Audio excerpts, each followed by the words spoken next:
America అధ్యక్షుడు ట్రంప్కు Putin mass warning ఇచ్చారు. ఇరాన్పై మళ్ళీ దాడి చేస్తే తీవ్ర పరిణామాలు ఉంటాయంటూ ట్రంప్కు వార్నింగ్ ఇచ్చారు ఇటు రష్యా అధ్యక్షుడు పుతిన్.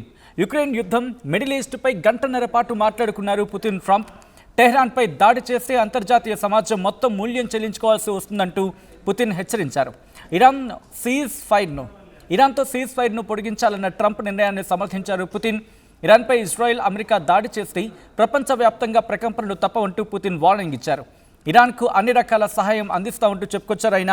కాల్పుల విరమణ, దాంతోపాటు పచ్పాద్రా రిఫైనరీ అగ్ని ప్రమాదం లాంటివి ఏప్రిల్ గురించి మాట్లాడుకునే సందర్భంలో ఈ పరిణామాలన్నిటి గురించి కూడా రష్యా అధ్యక్షుడు పుతిన్ అలాగే అమెరికా అధ్యక్షుడు ట్రంప్ వీళ్ళిద్దరూ మాట్లాడుకున్నారు. వీటితో పాటు అనేక అంశాలు డిస్కషన్కి వచ్చాయనేది వినిపిస్తున్నమాట.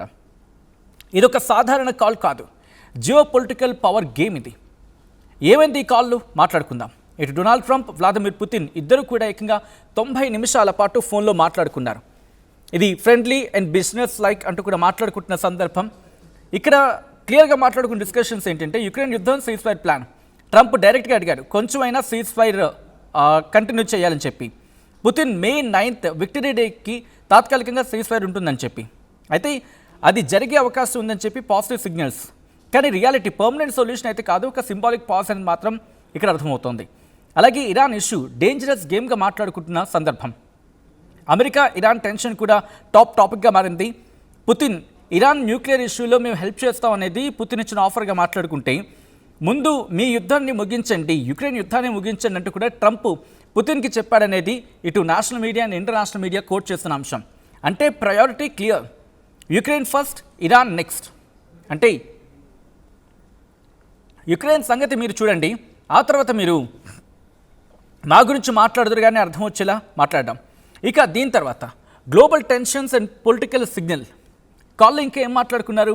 మిడిల్ ఈస్ట్ కండిషన్స్ గురించి, అమెరికా రష్యా సంబంధాల గురించి, ట్రంప్పై జరిగిన దాడి గురించి, రీసెంట్గా ట్రంప్పై జరిగిన దాడి గురించి కూడా ఈ ఫోన్ కాల్లో కాన్వర్జేషన్కి వచ్చిందనేది వినిపించే మాట.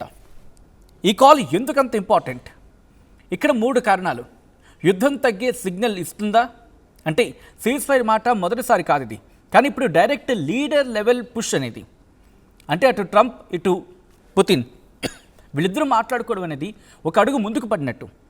అండ్ దాంతోపాటు మధ్యలో EU, యుక్రెయిన్ లేకుండా డిస్కషన్ జరగడం, ఇది కాంట్రవర్షియల్ మూవ్ అని చెప్పి మాట్లాడుకుంటున్నారు. 2 పెద్ద యుద్ధాలు ఒకేసారి డిస్కషన్కి రావడం, ఒక కాల్ గ్లోబల్ బ్యాలెన్స్కి కీలకంగా మారింది. ఇది పీస్ కాల్ అయితే కాదు, ఇది స్ట్రాటజీ కాల్. పుతిన్ ఏం చేస్తున్నాడు? సింబాలిక్ సీజ్ ఫైర్ ఆఫర్ ఇచ్చి ప్రెషర్ని తగ్గించుకోవడం అనేది జరుగుతున్న చర్చ. మిడిల్ ఈస్ట్లో ఏం జరుగుతోందనేది ఆబ్వియస్లీ డిస్కషన్కి వచ్చిన క్రమంలో ట్రంప్ ఏం చేస్తున్నాడు అనేది వినిపించే మాట. మీడియేటర్ రోల్ బిల్డ్ చేసుకోవడానికి ట్రంప్ ప్రయత్నాలు చేస్తున్నాడా? నేనే వారు ముగిస్తా అంటూ ఒక నేరేటివ్ని ఇక్కడ తెర మీదకి తీసుకొచ్చే ప్రయత్నం చేస్తూ ఉన్నాడా? అయితే గ్రౌండ్ రియాలిటీ గురించి మాట్లాడుకుంటే యుక్రెయిన్ సైడ్ కాషియస్గా ఉంది.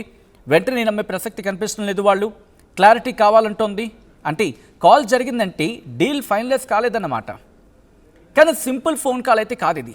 ఇది వార్ పాస్ కావాలా లేకపోతే ఇంకా ఎస్కలేట్ అవుతుందా అన్న దాని మధ్యలో ఉన్న కీలకమైన సిగ్నల్. ఇప్పటి స్టేటస్ ఏంటి అని మాట్లాడుకుంటే ఇది ఒక సీజ్ ఫైర్ ప్రపోజల్ ఉంది, కానీ అగ్రిమెంట్ లేదు, గేమ్ ఇంకా కంటిన్యూ అవుతుంది అనేది ఇక్కడ క్లియర్గా మనకి సింబాలిక్గా కనిపిస్తున్నమాట. అండ్ ఇదే అంశానికి సంబంధించి ఇంకా ఎవరెవరు ఏమేమంటున్నారు, ఇది దాదాపుగా చాలా రోజులు అయిపోతుంది, ఫ్యూయల్ రేట్లు పెరిగిపోతున్నాయి, ప్రపంచం మీద భారం పడుతుంది. అందుకే ఇద్దరి కాన్వర్సేషన్ చాలా చాలా చాలా కీలకంగా మారింది. రష్యా అధ్యక్షుడు వ్లాదిమిర్ పుతిన్ అలాగే అమెరికా అధ్యక్షుడు డొనాల్డ్ ట్రంప్ వీళ్ళిద్దరి మధ్య బుధవారం ఇరువురు నేతలు కూడా మిడిల్ ఈస్ట్ పరిస్థితుల మీద అలాగే జియో పొలిటికల్ సిచ్యువేషన్ మీద మాట్లాడుకున్నారు. దాదాపుగా గంటన్నర పాటు జరిగింది వీళ్ళ డిస్కషన్. డైరెక్ట్ టాక్స్, యుద్ధం మొదలైనప్పటి నుంచి, ఇరాన్, ఇజ్రాయెల్, అమెరికా మధ్య యుద్ధం మొదలైనప్పటి నుంచి ఇద్దరు నేతలు మాట్లాడుకున్నది వెరీ ఫస్ట్ కాన్వర్సేషన్. మార్చి నుంచి చూసుకుంటే, అంటే ఫిబ్రవరి 28 నుంచి చూసుకున్నా కూడా. అయితే క్రెమ్లిన్ అంటే రష్యా ఏముంటుంది, యూరీ ఉషకోవ్ వాళ్ళు ఏం చెప్తున్నారంటే కనుక రష్యా వర్షన్ ఏంటంటే ఇద్దరు నేతలు కూడా డీటెయిల్గా డిస్కషన్ చేసుకున్నారు ప్రస్తుతం మిడిల్ ఈస్ట్లో ఉన్న ఎస్కలేటింగ్ సిచ్యువేషన్ మీద. అండ్ ఇది రష్యా ఏముంటుంది, ఇటు దేశాధినేతలు కూడా పర్టికులర్ అటెన్షన్ పే చేయడం జరిగింది ప్రస్తుతం ఉన్న సిచ్యువేషన్ రిగార్డింగ్ ఇరాన్కి సంబంధించి అలాగే పర్షియన్ గల్ఫ్లో ఈ పరిస్థితుల మీద ఇరువురు నేతలు కూడా పర్టికులర్గా అటెన్షన్ ఇచ్చి మరీ మాట్లాడుకున్నారనేది, అంటే ఇద్దరు దృష్టి సారించి చాలా జాగ్రత్తగా ఆచితూచి మాట్లాడుకున్నారనేది. అయితే పుతిన్ ట్రంప్ రీసెంట్ మూవ్, ఇరాన్కి సంబంధించిన రీసెంట్ మూవ్, దానికి ఆయన సమర్థించారు. ఏంటది? Vladimir Putin Donald Trump decision, మరి ముఖ్యంగా సీజ్ఫైర్ని కొనసాగిస్తారంటూ ట్రంప్ ఇచ్చిన డెసిషన్కి మద్దతు తెలిపారు. అండ్ దానికి ఆయన సపోర్ట్ చేశారనేది ఇక్కడ రష్యా వర్షన్. ఇది కనుక కంటిన్యూ అయితే ఎందుకు ఇది కీలకంగా మారుతోంది అనేది మాట్లాడుకునే ప్రయత్నం చేస్తే రష్యా చాలా కీలకమైన స్టేట్మెంట్ కింద మారే అవకాశం ఉంటుంది. ఒకవేళ సీజ్ ఫైర్ కనుక అమెరికా ఒప్పుకుంది, అదొక కొన్ని రోజులు ముందుకు వెళ్తుందని చెప్పి ఇదే చర్చ కంటిన్యూ అవుతున్న క్రమంలో రష్యా కనుక దీనికి ఒప్పుకొని, అంటే ఇరాన్ కూడా ఒప్పించింది అనుకుందాం, ఒక విధంగా చెప్పాలంటే సీజ్ ఫైర్ కంటిన్యూ అవుతుంది, కాల్పుల విరమణ జరుగుతూ ఉంటుంది. అండ్ ఇది బ్రేక్ అయితే మరి కండిషన్స్ ఏంటి? ఇక్కడ కనుక రష్యా కాస్త కళ్ళం వేయగలిగితే అమెరికాకు కొన్ని కండిషన్స్ పెట్టి సీజ్ ఫైర్ అనేది ఇరాన్ నుంచి జరగదని చెప్పి రష్యా ఇక్కడ అథారిటీ ఇచ్చారు, లేకపోతే ఇక్కడ అష్యూరెన్స్ ఇచ్చి అమెరికాను కనుక ఒప్పించగలిగితే, లేకపోతే అమెరికా నుంచి ఇచ్చిన స్టేట్మెంట్ని బేస్ చేసుకొని రష్యా కనుక ఇరాన్ ఒప్పించగలిగితే ఈ వార్ పూర్తిగా సమస్య పోదు. కానీ ఆ పీఠముడి వీడే అవకాశం ఉంటుంది. బట్ ఆ పీఠముడి ఎక్కడుంది? వెళ్ళి హార్మూజ్ జలసంధిలో ఉంది. మరి హార్మూజ్ జలసంధిని ఇరాన్ ఆల్రెడీ ఒప్పుకుంది, బట్ ట్రంప్ ఒప్పుకోకపోవడం కారణంగానే అక్కడ పీఠముడి ఉంది. మరి రష్యా దానికి సహకరిస్తుందా? ఇక్కడ దీని గురించే ప్రస్తుతం ఆ స్టెబిలిటీ కావచ్చు, లేకపోతే సిచ్యువేషన్ ఆ ఫ్రీజ్ అయింది అనుకోవడానికి బలంగా మాట వినిపిస్తున్న సందర్భం. కంటిన్యూ చేస్తే ఇక్కడ ఇంకా పుతిన్ వార్నింగ్ ఇస్తూ ఉన్నారు తన యుఎస్ కౌంటర్ పార్ట్కి. ఎందుకంటే డ్యామేజింగ్ కాన్సిక్వెన్సెస్, మీరు కనుక కొత్తగా మళ్ళీ ఇరాన్ మీద మిలిటరీ యాక్షన్ దిగితే, ఇది నేనంటున్న మాట కాదు, time of Israel చెప్పుకొస్తోంది.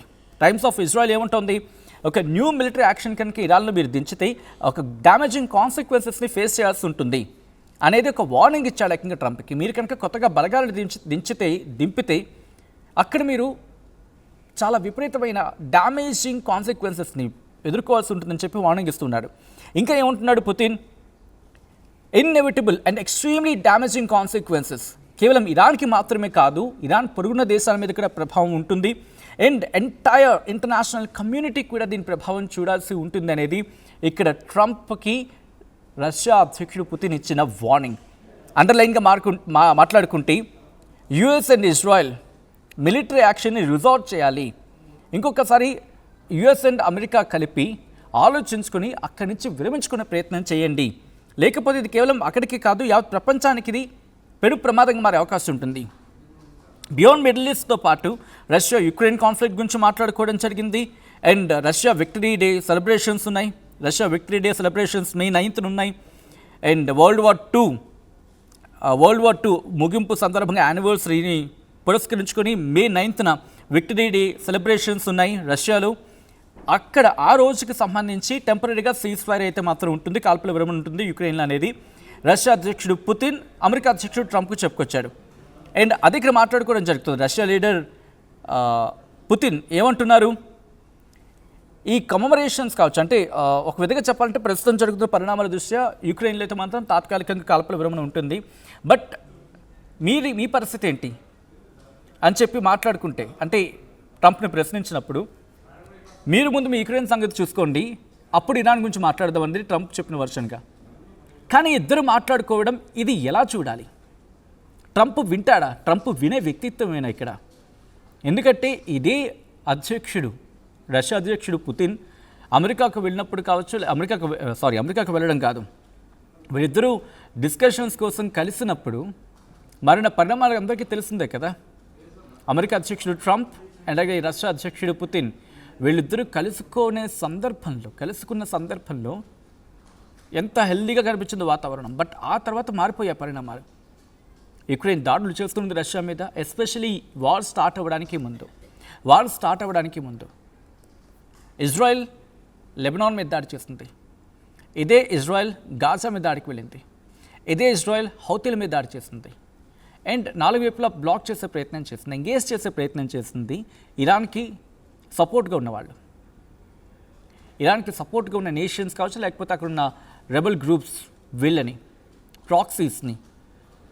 So but ఎక్కడిది క్లిక్ కాలేదు, అది ఇంకా బెరిసి కొట్టింది. అండ్ ఇప్పుడు ఇదే సినారియో గురించి మాట్లాడుకుంటూ ఉంది. పుతిన్ ఎంత వార్నింగ్ ఇస్తున్నా ట్రంప్ వినే వ్యక్తిత్వమేనా? ట్రంప్ వింటాడా అనేది. పుతిన్కు ట్రంప్ భయపడుతున్నాడా? అండ్ ఇప్పుడు పుతిన్ వార్నింగ్ ఇచ్చిన తర్వాత ట్రంప్ దిగుతాడా? ఎందుకంటే ఇక్కడ సాధారణంగా చూస్తూ ఉంటారు, రష్యా అధ్యక్షుడు పుతిన్ చాలా సాఫ్ట్గా వెళ్తూ ఉంటాడు. ఒక వార్నింగ్ ఇస్తాడు, వార్నింగ్ ఇచ్చిన తర్వాత వినకపోతే పరిస్థితులు మారిపోతుంటాయి, తన క్యాలిక్యులేషన్ తను వెళ్ళిపోతూ ఉంటాడు. ట్రంప్ లాగా ఏది చెప్పి చేయడు. ట్రంప్ లాగా ఏదో మేకపోతు గాంభీర్యం ప్రదర్శించడు. అన్నాడా చేస్తాడంతే. చేస్తాడా ఆ మాటకు నిలబడతాడంటే, ఆ మాటకు నిలబడి ఉంటాడు అంతే. అది వినిపించే మాట. కాబట్టి ఇప్పుడు ట్రంప్ని పుతిని పోల్చడానికి చాలా చాలా ఫరక్ ఉంటుంది. ఇది అంటూ ఉంటారు కదా, ఆస్మాన్ ఫరక్ అని చెప్పి. కాబట్టి వీళ్ళిద్దరూ ఇద్దరే. అలా అని చెప్పి ఇద్దరిని కూడా తీసి పారేయలేము. ఒకరు అమెరికా అధ్యక్షుడు, ఇంకొకరు రష్యా అధ్యక్షుడు. సో వీళ్ళిద్దరూ మాట్లాడుకున్న సందర్భం మీరు ఎలా చూస్తారు? ఇదో కొలుక్కొచ్చే అవకాశమా, లేకపోతే ఒక సందిగ్ధత ఇంకా అలా కంటిన్యూ అయ్యే అవకాశం ఉందనుకుంటున్నారా? లేకపోతే పుతిన్ కాల్ చేసి మాట్లాడుతున్న క్రమంలో యుక్రెయిన్ అంశం తీసుకొచ్చాడు కాబట్టి ట్రంప్ దాని మీద గుర్రుగా ఉంటాడా? లేకపోతే ఇరాన్ గురించి ప్రస్తావించినప్పుడు నువ్వు ముందు యుక్రెయిన్ గురించి చూసుకొని చెప్పి ట్రంప్ అన్నాడు కాబట్టి ఇక్కడ పుతిన్ కాస్త కోపం వ్యక్తం చేసే అవకాశం ఉందా? ట్రంప్ అక్కడ ఆగ్రహం వ్యక్తం అవుతాడా ఇరాన్ గురించి ప్రస్తావన వచ్చినప్పుడు? ఒక ఆసక్తికర పరిణామం. మొత్తంగా ఏం జరిగే అవకాశం ఉంది? మీరేమనుకుంటున్నారు? కామెంట్ చేసే ప్రయత్నం చేయండి.